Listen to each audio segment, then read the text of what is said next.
Meus irmãos, nós vamos então voltar ao Evangelho de Lucas, Evangelho segundo Lucas, irmãos, no capítulo de número 21, Evangelho segundo Lucas, capítulo de número 21.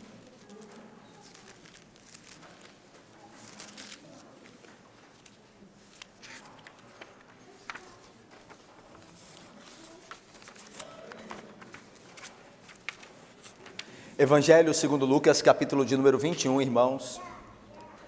Nós faremos a leitura do texto desta manhã, onde Deus nos falará por seu poder e graça, do versículo 29 até o versículo de número 38, até o final do capítulo. 29 de Lucas 21 até o 38. Os irmãos atentamente acompanhem a leitura, por favor. Diz Lucas o seguinte: ainda lhes propôs uma parábola dizendo: vede a figueira e todas as árvores, quando começam a brotar, vendo-o, sabeis por vós mesmos que o verão está próximo. Assim também, quando verdes acontecerem estas coisas, sabei que está próximo o reino de Deus. Em verdade vos digo que não passará esta geração sem que tudo isto aconteça. Passará o céu e a terra, porém as minhas palavras não passarão. Acautelai-vos por vós mesmos para que nunca vos suceda que o vosso coração fique sobrecarregado com as consequências da orgia, da embriaguez e das preocupações deste mundo, e para que aquele dia não venha sobre vós repentinamente como um laço. Pois há de sobrevir a todos os que vivem sobre a face de toda a terra. Vigiai, pois, a todo tempo, orando, para que possais escapar de todas estas coisas que têm de suceder e estar em pé na presença do Filho do Homem. Jesus ensinava todos os dias no templo, mas à noite saindo ia pousar no monte chamado das Oliveiras. E todo o povo madrugava para ir ter com ele no templo, a fim de ouvi-lo. Meus irmãos, uma vez que nós já oramos a Deus, pedindo que nos fale por sua palavra, nós passamos então à exposição da mesma, confiado no poder de Deus e em seu Espírito. Irmãos, o nosso Senhor Jesus Cristo ainda continua falando sobre as últimas coisas. Vocês se lembram que quando ele saía do templo, os discípulos disseram: veja quão maravilhoso é esse edifício. E Jesus então diz: pois em verdade vos digo que não ficará pedra sobre pedra, até que isso tudo seja derribado. E chegando então em outro local, tendo saído do templo, os discípulos perguntam a Jesus: quando acontecerá essas coisas? Qual o sinal será o sinal desses acontecimentos, como a queda de Jerusalém, como a destruição do templo? E quando virá também o Senhor Jesus? Qual será o sinal da tua vinda, ó Senhor? E Jesus começa dizendo que antes de Jesus vir, então os seus discípulos seriam entregues para sofrerem por amor do seu nome. E que também Jerusalém cairia nas mãos de um exército, e nós sabemos que isso se concretizou no ano 70, com o general Tito, filho do imperador Vespasiano. Nós vimos isso domingo passado. E mais posteriormente Jesus também fala sobre a vinda definitiva da sua pessoa, a sua segunda vinda, o seu retorno, cheia de glória, cheia de poder, onde o sol perderia o seu brilho, onde a lua se converteria em sangue, quando as estrelas entrariam em colapso, então se veria o sinal do Filho do Homem, e o Filho do Homem viria numa nuvem para julgar os vivos e os mortos. E agora, tendo terminado de falar acerca desses últimos acontecimentos, que viriam não só sobre Jerusalém, como veio a destruição de Jerusalém no ano 70, mas sobre todo mundo virá o juízo, como virá naquele dia de Cristo Jesus. Jesus agora ilustra o seu ensino através de uma parábola, para deixar mais claro na mente de seus ouvintes. Veja o versículo 29. Ainda lhes propôs uma parábola, ou uma ilustração. A ideia aqui é que Jesus quer que eles entendam melhor. e se preparem melhor para o dia da vingança do nosso Deus, o dia do retorno de Jesus Cristo. Ele assim, para ajudá-los, como Cristo sempre fez e nos faz hoje pelo Espírito, para lhes ajudar, ele promove uma ilustração, uma parábola. Veja, ainda lhes propôs uma parábola, dizendo: vede a figueira e todas as árvores. Olha o que Jesus está dizendo: percebais a figueira e todas as árvores, quando começam a brotar, ou quando começarem a brotar, quando vocês virem a figueira e as demais árvores brotando, dando ramos, então sabeis por vós mesmos que o verão está próximo. Irmãos, na Palestina a figueira é a árvore cujas folhas são as primeiras a brotar. É por isso que Jesus destaca a figueira e depois todas as árvores. Ele diz: olhai a figueira e as árvores. Por que não olhai as árvores? Por que a figueira e depois as árvores? Porque a figueira na Palestina é a primeira a dar folhagem quando está próximo o verão. E posteriormente as demais árvores da Palestina acompanham nisso. É interessante que alguns teólogos entendem, alguns estudiosos entendem que Lucas, ele faz questão de destacar a figueira e todas as árvores para mostrar que o juízo não viria só sobre Israel, mas sobre todas as nações. Daí a figueira, que simboliza aqui, que traz a ideia aqui de Israel, que o juízo vem primeiro sobre Israel, mas todas as árvores, que daria a ideia de todas as nações, que o juízo alcançaria todos os povos e não só Israel. Ou seja, o Senhor é Senhor de todo o mundo, de todos os povos e nações, e Ele julgará todos os povos e raças. Talvez Lucas, então, segundo alguns estudiosos, esteja separando a figueira e as demais árvores para mostrar que o juízo virá sobre todo o mundo. Mas aqui, como nós vimos na Palestina, no texto, Jesus fala da figueira. Na Palestina, a figueira era a primeira planta a florescer. E então, quando os discípulos vissem aquelas coisas, eles teriam a conclusão. Que conclusão, diácono Acácio? A conclusão é que o verão está próximo, não é assim? As plantas dão a folhagem e é concluído então que o verão se aproxima. Aí Jesus vai aplicar isso à realidade espiritual da vinda dele. Ele vai dizer no versículo 31, assim também. Ou seja, como vocês viram um sinal da figueira, com seus ramos, e todas as demais árvores, e vocês concluíram que virá o verão, assim também, quando virdes acontecerem estas coisas, que coisas? Essas coisas que foram preditas nos últimos dois versículos, o versículo 27 e 28, veja aí comigo, versículo de número 27 e 28, ou melhor, é 27 e 28, haverá homens que desmaiarão de terror pela expectativa das coisas que sobrevirão ao mundo, pois os poderes do céu serão abalados, então se verá o Filho do Homem vindo numa nuvem. A ideia de Cristo é quando vocês virem os poderes do céu sendo abalados, assim como a figueira está dando a folhagem, quando vocês virem os poderes abalados, então vocês podem saber que está próximo o reino de Deus. Jesus então aplica uma experiência cotidiana da figueira produzir folhagem e concluir-se que está próximo o verão a uma realidade espiritual. Quando vocês virem os céus abalados, os poderes dos céus abalados, vocês podem saber que está próximo o reino de Deus. E aí Jesus no versículo 32 vai completar dizendo: em verdade vos digo que não passará esta geração sem que tudo isto aconteça. Meus irmãos, há algumas dificuldades desse versículo, né? Porque é a dificuldade de o que é a geração e o que é tudo isto aconteça. Jesus profetizou neste capítulo de número 21, Jesus profetizou que os discípulos seriam perseguidos, que Jerusalém cairia e que os céus seriam abalados como sinal iminente do seu retorno. Ele profetizou três coisas: que haveriam terremotos e guerras, e nesse contexto os discípulos iam ser por amor dele perseguidos. Ele profetizou que Jerusalém cairia no ano 70, e ele profetizou por fim que ele virá quando os poderes dos céus forem abalados. É isto tudo o que significa todas estas coisas? Tanto que o texto diz no versículo 32, não passará essa geração sem que tudo isso aconteça. E se tudo isso inclui a vinda de Cristo, os sinais do céu sendo abalados?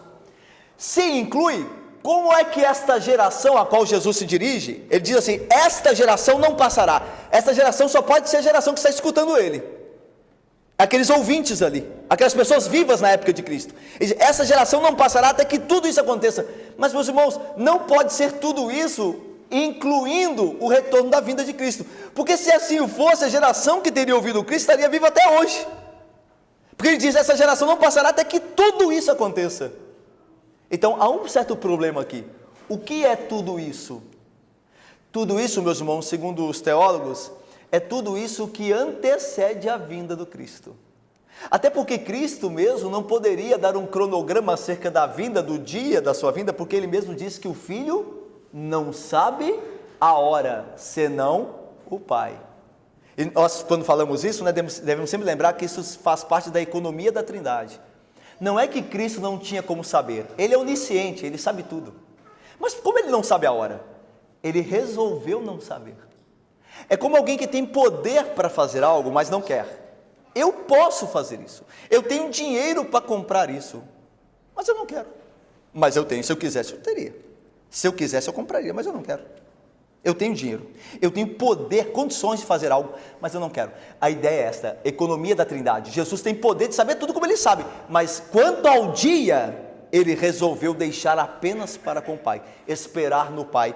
Quando o Pai der a ordem dele voltar, ele voltará.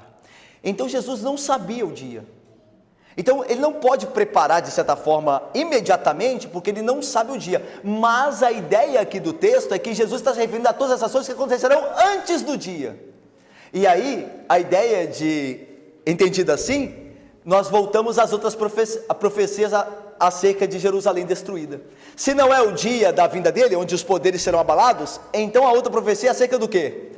Da perseguição, guerras, terremotos, perseguição dos discípulos e a queda de Jerusalém. Aí sim, a geração que está ouvindo Jesus, muitos deles estariam vivos, daria tempo para verem essas coisas. Aí Jesus, agora o texto encaixa.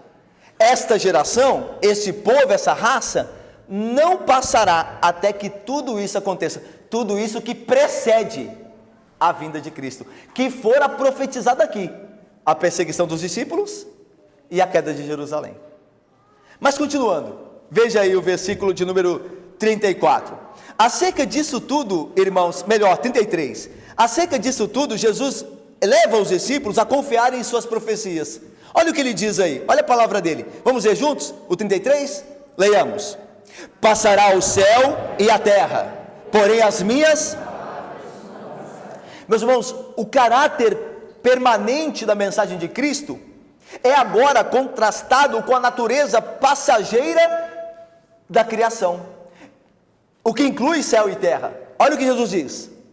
Passará o céu e a terra, ou passarão o céu e a terra, mas as minhas palavras não passarão. Ou seja, assim como nós confiamos no dia de hoje, que amanhã haverá sol e a lua estará à noite, nós devemos muito mais confiar no cumprimento das palavras de Deus. A palavra de Deus, a ideia é que a palavra de Deus, a palavra de Cristo é mais permanente do que a própria criação. Tão certo como você confia nos elementos da criação, como você vai em Itacoatiara, por exemplo, e verá lá o costão, e ele estará lá, muito mais você deve confiar na profecia de Cristo. A palavra de Deus, a palavra de Cristo é mais permanente do que a própria criação. Veja Jesus dizendo, passarão os céus e a terra. Os elementos que nós damos como firmes fundamentos, mas eles passarão, a minha palavra não passará. Essa é a ideia. Veja o que diz Isaías: seca-se a erva e cai a sua flor, mas a palavra do nosso Deus permanece eternamente. E é interessante, meus irmãos, que a afirmação que Jesus faz sobre sua palavra, Derli querida, ela nos leva a entender que Jesus Cristo é o próprio Deus, que Jesus Cristo é Deus. Tanto que o texto diz assim, Jesus diz assim, as minhas palavras não passarão. Isaías vai dizer assim: pois a palavra de Deus permanece eternamente. Quando Jesus diz, as minhas palavras não passarão, ele está a si mesmo se apresentando e se revelando como Deus, o Deus do Antigo Testamento. Como a palavra de Deus permanece eternamente, Jesus diz, as minhas palavras, ele é Deus, as minhas palavras não passarão. Então os seus discípulos, seus ouvintes deveriam crer acima de tudo nas palavras dele. Agora, meus irmãos, quando nós falamos, imagine-se aí naquele tempo, naquele dia, ouvindo essas palavras de Cristo, sobre as últimas coisas, sobre os sinais dos tempos, sobre geração não passar antes que acontecesse aquilo que havia sido profetizado acerca de Jerusalém. Pense nisso tudo. Isso tudo certamente levantaria muitas questões em nós, se nós estivéssemos ali, como até hoje levanta. Nós não somos o auditório primário da profecia, mas nós, quando vemos textos assim, nós nos enchemos de questões acerca dos últimos dias. O que Jesus vai fazer agora no versículo 34, é dizer aos seus discípulos, que o essencial não é viver especulando acerca do fim. Que dia será? Como é que ele virá? Quais serão os pormenores da sua vinda? Os detalhes? Jesus diz, isso não importa em primeira instância.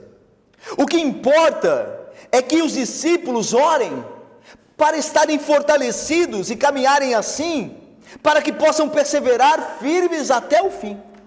O que importa, irmãos, o que importava para aqueles ouvintes da época, como para nós hoje, não é ficar especulando acerca de como será em detalhes a vinda do Cristo, o seu retorno, mas é orarmos para que no seu retorno estejamos de pé. Então Jesus quer que os seus discípulos tenham um ensino prático acerca das suas profecias. Ele quer dizer o seguinte a eles: vocês não devem ficar agora se questionando, fazendo teorias para quando será o fim, e se preocuparem muito com os sinais, mas se prepararem a vida de vocês para aquele dia.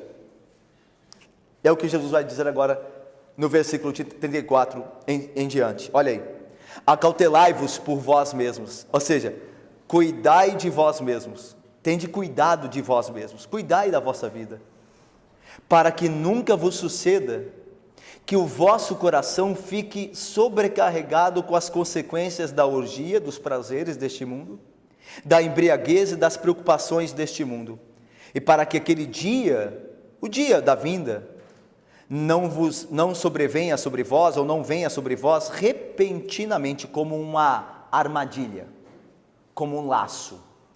Meus irmãos, Jesus diz, olha, vocês não devem, como nós falamos aqui, vocês não devem viver em especulações, nem em desespero para com aquele dia. Vocês devem viver preparados. Vocês têm que agora cuidar de vocês, da vida espiritual de vocês. Vocês não devem viver entregues a orgias e embriaguez, e nem entregues às preocupações desse mundo. Orgia e embriaguez aqui, meus irmãos, é tudo aquilo que se refere a prazeres deste mundo, entretenimento, diversão. O nosso século é o século da diversão, né? Do entretenimento. As pessoas não querem levar nada a sério. Tudo tem que estar envolvido prazer. Se eu não tenho prazer nisso, eu abro mão, eu abandono. As pessoas buscam prazer. É uma sociedade, vocês já ouviram isso, e certamente é assim, uma sociedade hedonista, uma sociedade do prazer, da embriaguez, da orgia, né? A questão da sexualidade a desenfreada dos nossos tempos, a indústria pornográfica dos nossos tempos.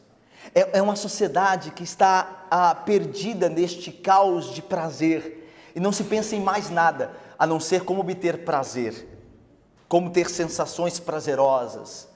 E Jesus diz, cuidado de vós mesmos, tende cuidado de vós mesmos, para que a vossa vida não se entregue a isso.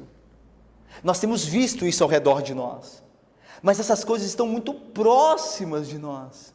O nosso coração pode ser enganado e se entregar aos prazeres deste mundo, que são embriagantes. A ideia do vinho, que tem o poder de embriagar, de tirar o bom senso, é a ideia do prazer do mundo. Quem bebe desse prazer pode perder de vista tudo aquilo que importa, e pode ser absorvido em um estado de torpeza, de embriaguez, da qual não possa mais sair. Então Jesus diz: cuidado com este mundo, com os prazeres transitórios deste mundo, eles são poderosos, cuidado com eles.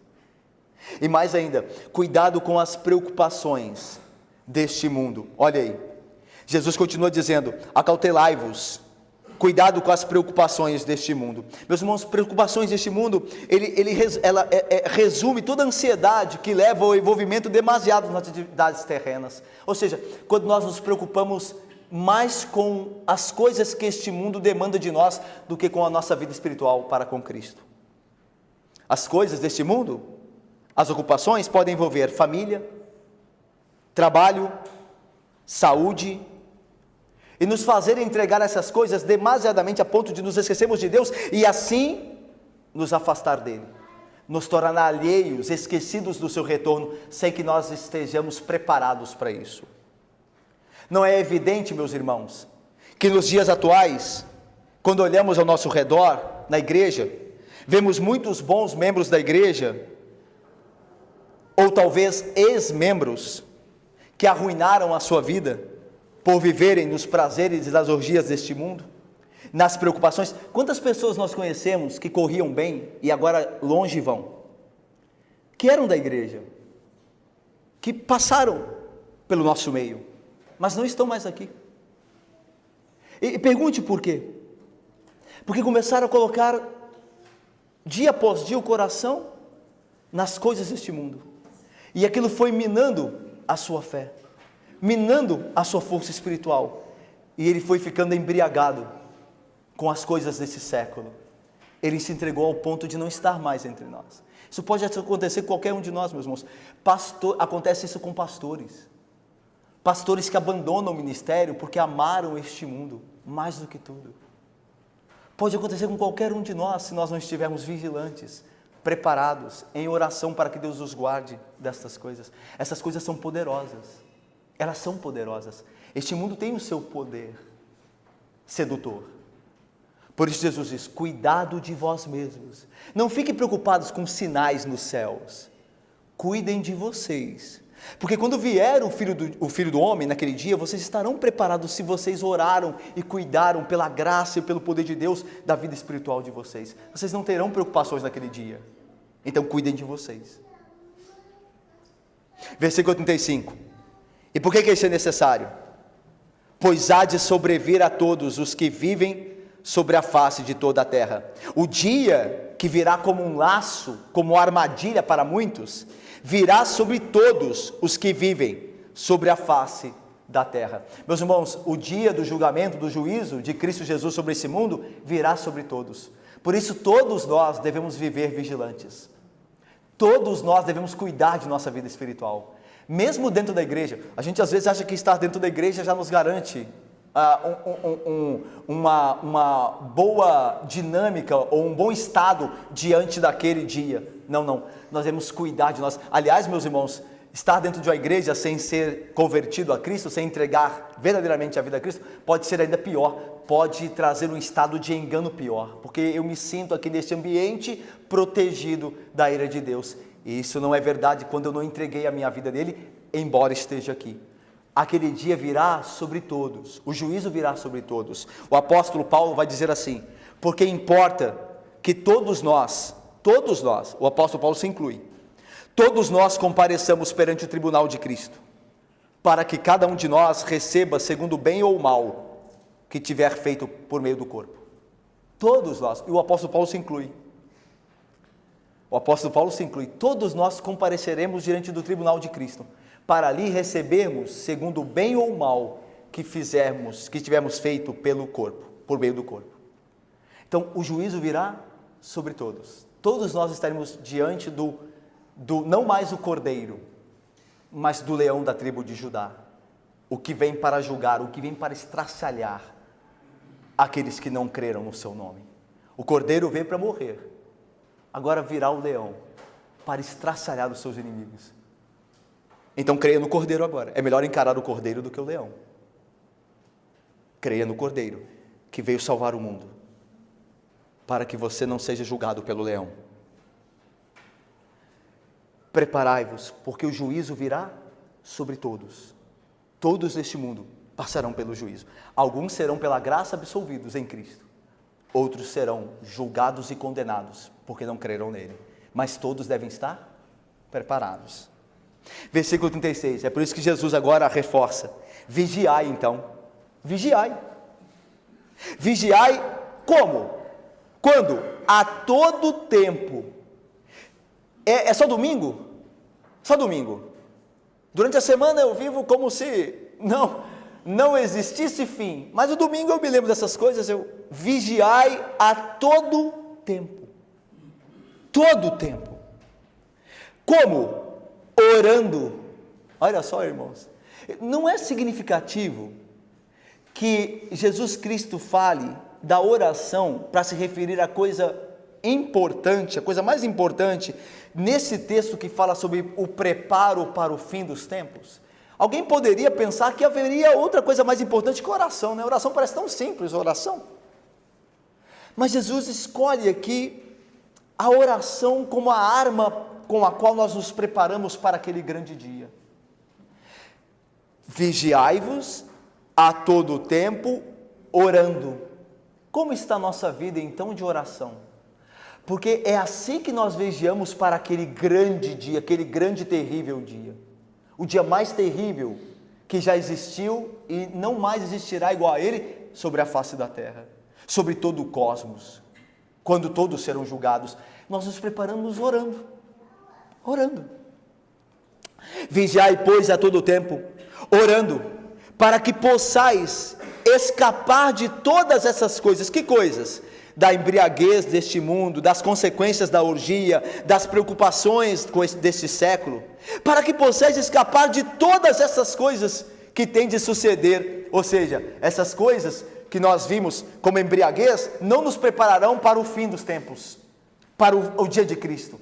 Então vocês escaparão dessas coisas se estiverem orando. Aquele dia não será terrível porque vocês não terão vivido em embriaguez, em preocupações com este mundo, mas com a vida consagrada a Deus. Então esse dia será para vocês um dia de escapatória, um dia de livramento, um dia de salvação e não de condenação.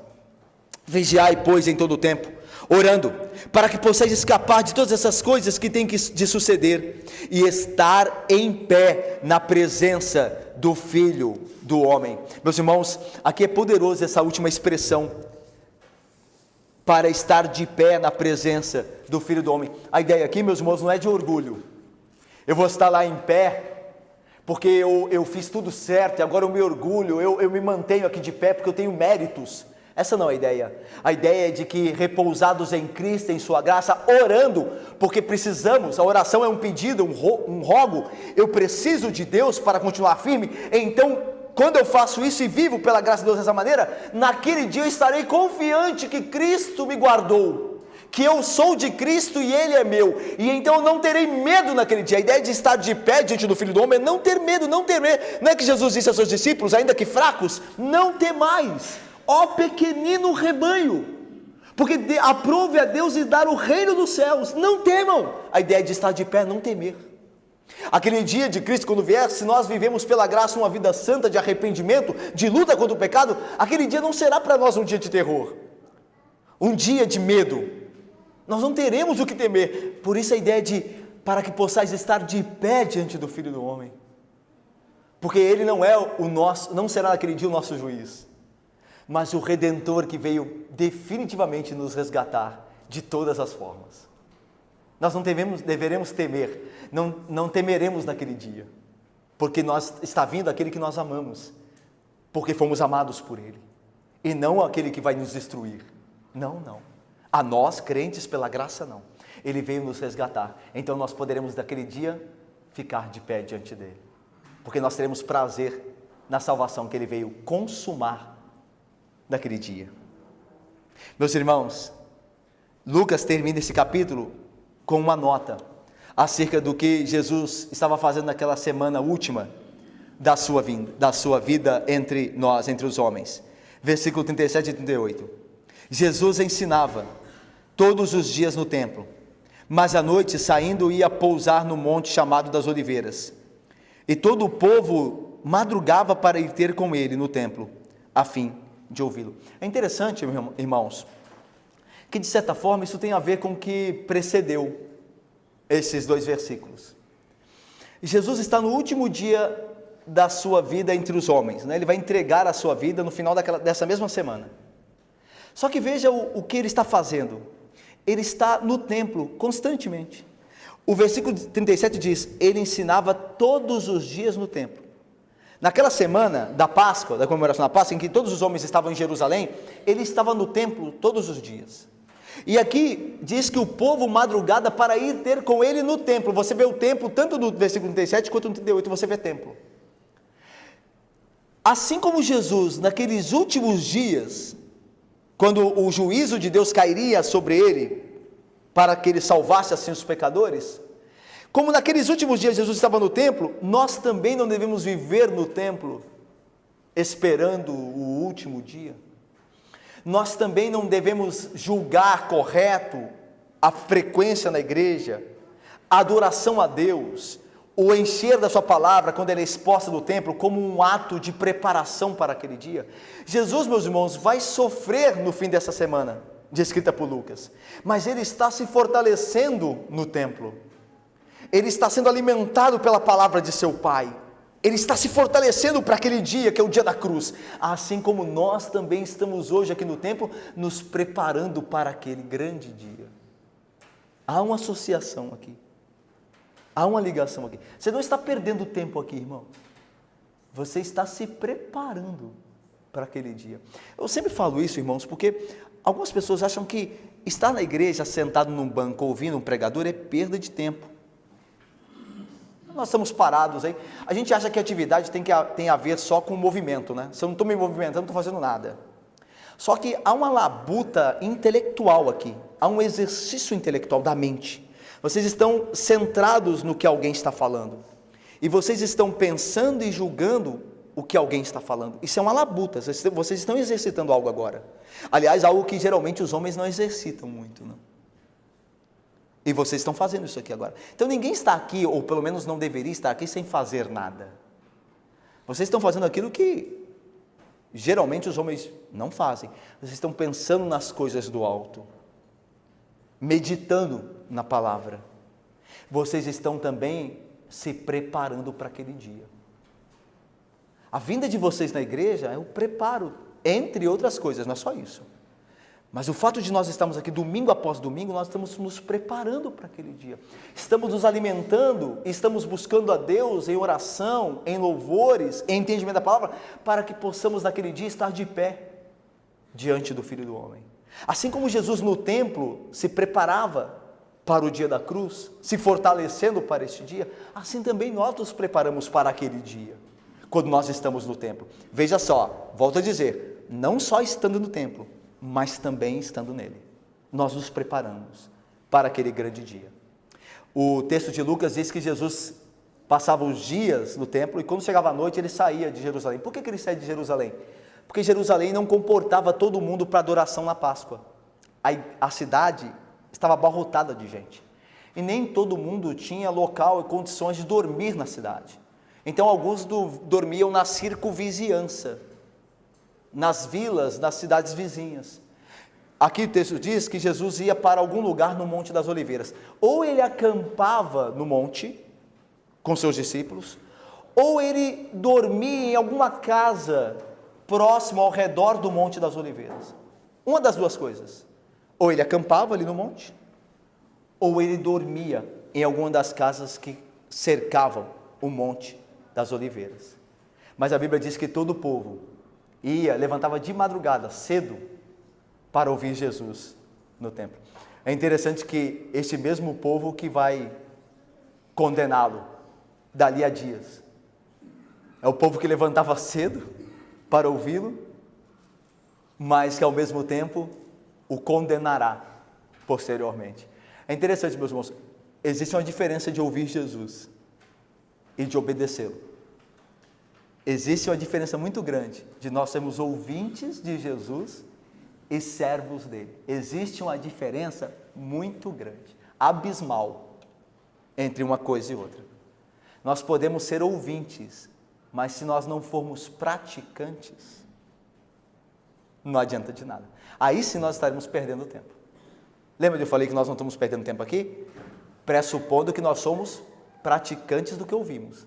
Porque se Deus não nos dá essa graça e nós não buscarmos essa graça, então nós estamos perdendo tempo aqui, se nós só estamos ouvindo e não praticando. Eu termino com 4 aplicações. Meus irmãos, uma pergunta: nós cremos na veracidade e permanência da palavra de Deus? Você crê na veracidade da palavra de Deus e na permanência dela? Que ela permanecerá firme, que Deus cumprirá tudo o que disse em sua palavra? Se você crê, então viva segundo esta fé que você possui. Aplique a palavra de Deus em sua vida, se você crê nela. Se você crê que ela é verdade, se você crê que ela não passará, se você crê que ela se cumprirá, então aplique a sua vida. Dirija seus passos segundo os mandamentos do Senhor, porque eles são válidos para hoje até o fim. Então, se nós cremos nisso, que a palavra de Deus é permanente, então que vivamos por meio dela, e por ela, e nela. Segundo, o mundo tem te envolvido? É certo que vivemos no mundo, e nosso Salvador deseja que aqui vivamos para a glória de Deus, a glória dele, tanto dando o melhor testemunho santo. Nós estamos no mundo, e Jesus pediu para que nós fôssemos guardados do mal neste mundo.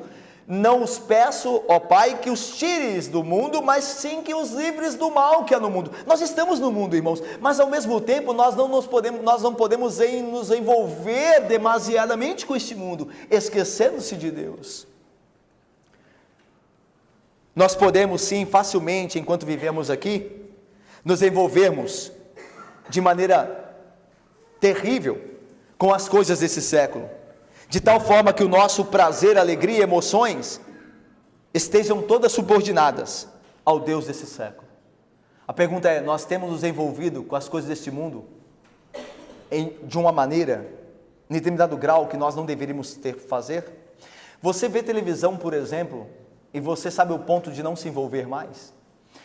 Um tempo atrás eu estava vendo uma série, um seriado de televisão, e o seriado começou de maneira cativante.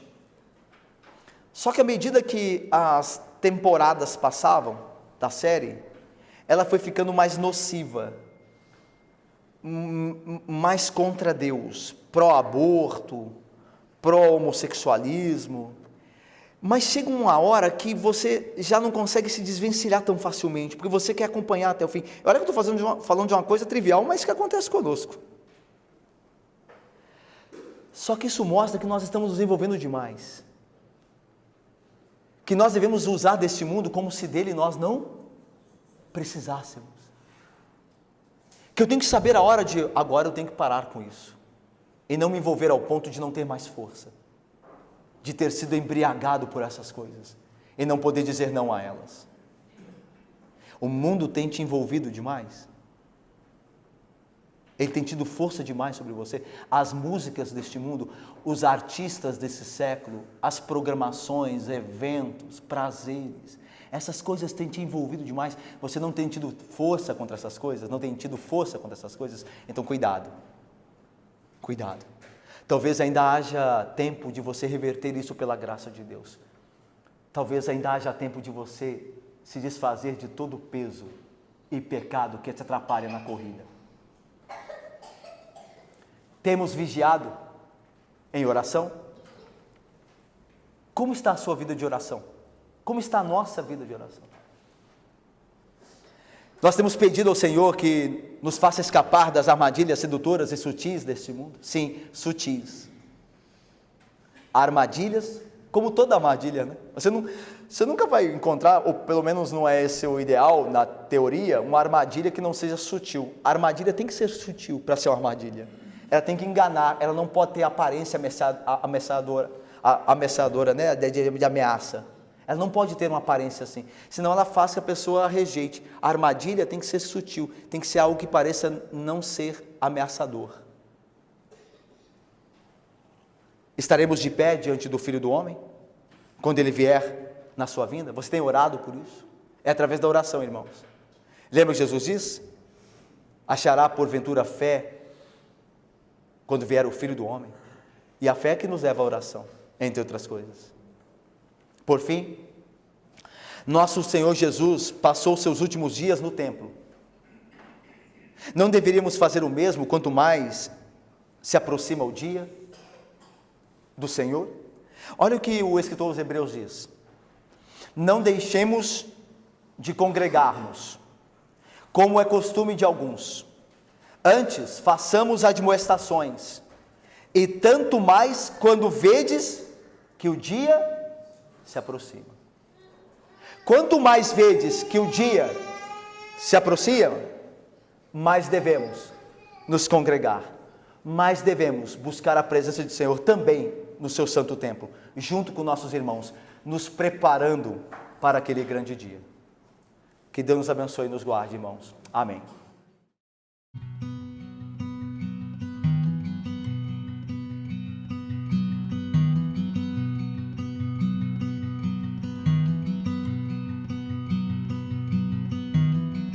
A mighty fortress is our God.